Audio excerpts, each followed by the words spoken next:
Hello everybody, welcome to a new episode of How to DIY. In today's episode I want to show you how to fix and repair your PC after it's broken down. Every time you connected the PC to the wall, all the lights went out, the whole house had no power every time again. So something is definitely wrong with the PC, and now I want to check all the components separately to repair my PC or maybe rebuild something. So how to test your power supply from the PC if it still works. Because just connecting it to the wall, nothing is going to happen. I can put it on, off, and it appears to be broken, but it's actually not.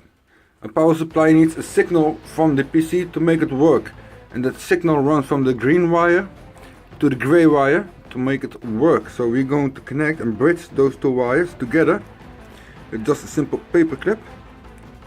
And be careful, don't use any other color, because you have 3 volts, you have 5 volts here, you have 12 volts. You know, this is not, you need to be safe. And it's the gray wire with the green wire. Double check. And then turn on the power supply and it works. Wow. That's one less component I have to buy to rebuild my PC. So, I really hope you're liking it, because I'm liking it. And I hope you're giving it a lot of thumbs ups.